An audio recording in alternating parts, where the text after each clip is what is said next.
Now students listen. In this lesson number 12, Ahimsa Paramo Dharma means non-violence is the supreme religion. We should never hurt any other. We should always deal the other creatures or the other peoples with love, and must be their care should be in your words.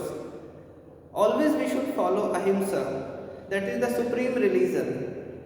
We are worshipping God, we are telling some good things to others, but this will not be in action if we are not following the Ahimsa. Life exists in all living beings. Everything is those who are living, the things which is having life in them. They have feelings in their own respect, and they may have certain types of thinkings in their mind, in their hearts. They might be worshipping their gods in their ways. They may have some goals in their life. So definitely we should not affect others' life, or we should not tell anything about others without knowing, without having the clear concept. All creatures desire life. All the creatures whichever is present on earth, they desire life. They want to live, and we should not inherit their properties to do the work. You love your life. As we love our life, others also have love for their life. In the same way, other peoples are also having the love, and they also take care of themselves like others do. We must not kill them. Must not kill other creatures. Even it is small or it is big, this doesn't mean we should not kill them. They have some goals in their life. They must have certain responsibilities. They are also dealing with these things. We must save them, their lives from fear and enmity. We should give proper space, and we must save them. If we can do something for them, definitely we should do. According to the Jain teachings, you know Jain is a religion, and according to them, there are 84 lakhs species are present on the earth in this environment in different ways. Some are small, some are big, some are visible, some are non-visible. There are 84 lakhs species are present. Each of them is a part of birth, life, death and rebirth. The species which are living in any ways, they are in air, they are in water, they are on land, or they are dependent on any other species, but they have a cycle, they are following a cycle. They have birth, then life, then death, and again rebirth. So this cycle everybody has to follow, whether it is small, big, insect, bird, animals, everybody will follow this kind of cycle. Jains follow the teachings of 24 special Jainas. 24 special Jainas teachings means lessons they are following. And with these lessons they are telling something good to others also, that we all should follow. The Jains are known as Tirthankars. The 24th and the most recent Tirthankar is Lord Mahavira. The Tirthankar means these are the people, those peoples are following. They are listening them, they all are following them, they are trying to follow their teachings. And the 24th, the recent Tirthankar is Lord Mahavira. Mahavira was a prince, but he renounced the worldly life at the age of 30. From the base, Mahavira was a prince, means he was having all the luxurious things, luxurious items and the luxurious house livings, but he renounced, he left everything at the age of 30. He gave up all his possessions, means whatever he was a prince, he given everything. He gave out his possessions, even his clothes. Even his cloth also he left. In simple words, Mahavira, for attaining enlightenment, has left everything that can distract him, that can create any kind of love for clothes, for food, for any other person. He left everything in his life.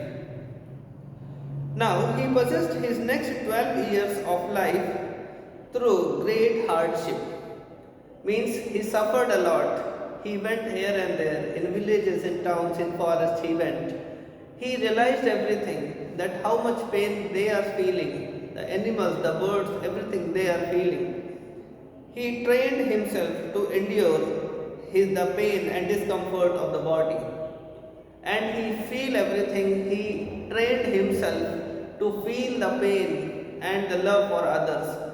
And discomfort of the body, he can control his discomfort, he can adjust himself in any condition. So, for this, he spent 12 years from his life. He fasted and meditated for long. Means he did not eat food for so many days. He meditated himself. Means he sit silently. He was pointing his concentration on something. He was thinking about something. He was thinking always about the good things which is around him, and he meditated himself. At the end, he realized perfect perception, knowledge, power, and bliss. When he done all the things, he fasted, then he meditated himself, he increased his concentration level. After that, he feel the knowledge, means he think good, he can think good for every other thing. The power means the power of correctness. Power means not he was having a great body and the powerful muscles he was having. He was having the great power of words. Whatever he was telling, others was compelled to follow him. Others was listening him. This was the basic reason. The bliss means the good words that God has given to him. That bliss. The realization is known as Keval Janana. This realization of perfectness, knowledge and the power was known as Keval Janana. He advised his followers to meditate and attain moksha. He said other peoples who was around him that you can attain moksha.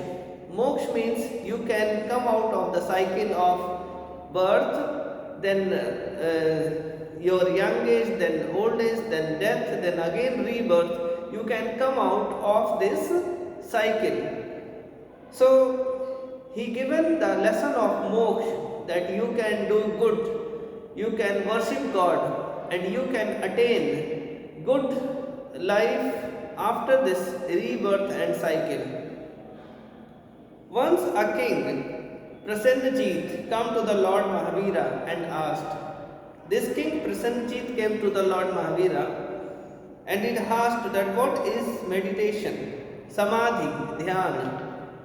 That king was unaware of all these things because the king was not having this much feeling of doing all these things. He was a king, he was having luxurious life and his all the lands and property he was having.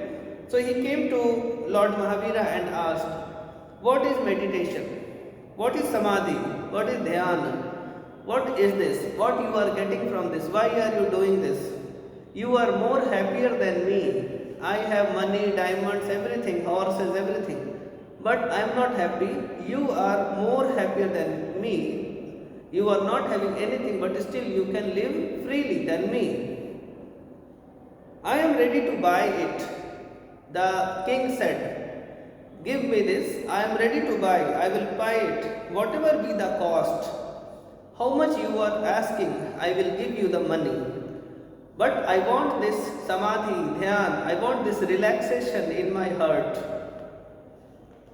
Give it to me. I have heard that you have attained it. Give it to me. Don't bother about the cost.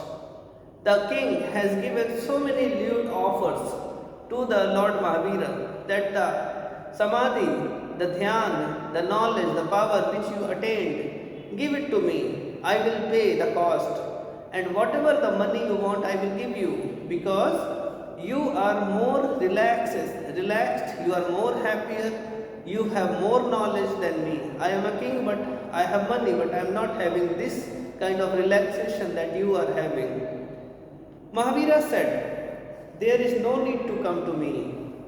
There is a poor man in your capital. He may like to sell it. He has attained it. You better go to him. Lord Mahavira said that you are coming this much far to me. No need to come here. In your city, in your capital, one person is there, one poor person is there. He may need money, you may give money to him and he can sell you, but I don't want to sell my relaxation. Prasenajit returned to his capital and immediately went to the man with many bullock carts loaded with gold coins, diamond, emeralds and other expensive gifts. The Lord, the king, he went to that poor person with bullock carts full with money, emerald means precious stones, diamonds and few many gifts. He wants to offer all these things to that poor person to purchase that relaxation. All the treasuries in the local carts were emptied before the house of the poor man.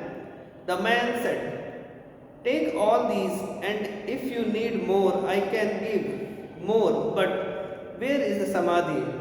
Give me that. The king said, all these money, coins, diamonds, emerald means precious stones, you can take. Take everything. If you want more, you can ask, I will give you more. But give me samadhi. I want the samadhi which you have. And that samadhi is having that relaxation power that I am not having. I want that. The poor man said, I may be poor, but this is impossible. I would like to thank you for all your riches, but the bargains is not possible. He said, I am poor person, but I can't give you the relaxation. I can't give you my knowledge. This is impossible. And he was sorry for that. Meditation is the deepest state of relaxation. I love you, respect you, I am ready to give you my life. You can take it right now. You can cut my head. But meditation samadhi, how can I give it to you? The poor person said to the king that you can take my life. This is only I am having. I am a poor person. You can take everything from me. But I can't give you how it is possible to give you my knowledge, my relaxation to you. This is the deepest relaxation which one person can attain throughout his life. And he has to pay lots of time to gain all these.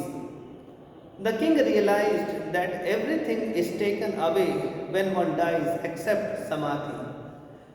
The king realized after this situation that everything will be gone back with the body, means this body will be burnt out or buried inside, but the samadhi or the knowledge which one person is attaining will never die and it can't be transferred from one person to another person. Some of the teachings Mahavira are as under. What Mahavira said, this is a small glimpse of that. We must have right faith, belief in truth. Means correct faith we must have. Correct faith means we should always think positively about certain situations. We should not be negative. If any situation happens, we must not think any negative sentences, negative thoughts in our mind. Otherwise, it will never motivate you to attain anything. Believe in truth. Never lie. And if any truth is there around you, you should trust on it. We must have right knowledge. Right knowledge means the knowledge which can help you and the knowledge which can help others too. If the knowledge is helping everybody, that knowledge is correct knowledge. Let's an example. If a person is having knowledge to disturb others, to create a virus in computers, or he can spread something else that can disturb the humanity. So basically this is a wrong knowledge and not promoted anyhow. You must have right knowledge to understand what life is all about, and we must understand that we have life. So for what purpose we have? We should help others, we should take care of others, and we should live properly in this time. We must follow the right conduct, the correct way of life. This means, right conduct means we must follow the good peoples and the good teachings which is around us, which is present around us. We should never go towards the wrong direction, we should not think anything bad about humanity. At the heart of the right conduct of Jains lie the 5 great wars. Non-violence. We should not fight with anyone, we should not kill any other creature. We should not disturb any small creature, we should always help him. Truthfulness. We should tell the truth, we should accept the truth, and we should follow the truth. If it is correct, it may be hard to listen, hard to follow, but we should follow. Non-stealing. Non-stealing means we should not take any other item forcefully from any other person. We should always think about good for other persons also. Non-stealing. Charity means if you can donate something, you should do. Donation means not only money, you should donate your time also. Means go to the poor in any school, if you can teach, you should teach. If you can contribute your ideas with any other person who is lacking of ideas, you can help him. You can help in some other ways, that you can give some science knowledge to the poor people, that how they can clean their surroundings. So this is also a contribution to the humanity. Non-possession, non-attachment. Non-possession, non-attachment means we should not have much more of intensity or connectivity with any other person. Every person is having his own brain, his own life. We should not tell everything to other person. We should give time and space to others to live their life. We should not teach every time that this you have to do, that you have to do, like this you are doing, like that you are doing. We should not tell everything. We should not restrict that person, because everybody must live their life. Complete detachment from the people, place and material things. We should love peoples. We should not love the plastic and the iron metals. Generally this happens. We like our mobile phones, we like watches, we like computers, we like keyboards and mouse and laptops. And for that we are harshly talking with our brothers and sisters. If our brothers and sisters are touching our mobile phones or laptops or computers or any other things, then we are scolding them. Basically, we should love human beings. We should not love the plastic and the iron materials. We should love human beings and we should use plastic things. So this we have to change. Mahavira thought his message for 20 years still he was alive. He passed on that to that state of complete freedom, bliss and peace, which we call moksha. Means he was living for that 30 years till he is alive. He passed on the state of complete freedom. Means he was not having any responsibility. He was not having any dues of others. Bliss and peace. Bliss means he was having some hands of God on his. He was always blessed. And peace, mental peace. He was having heart he was having peace in his heart. He has never defeated anyone. He has never means hurt anyone. He has not disturbed anyone. So peace was having. So at the end he was at the great moksha, we can say. Now this was in the story ahimsa.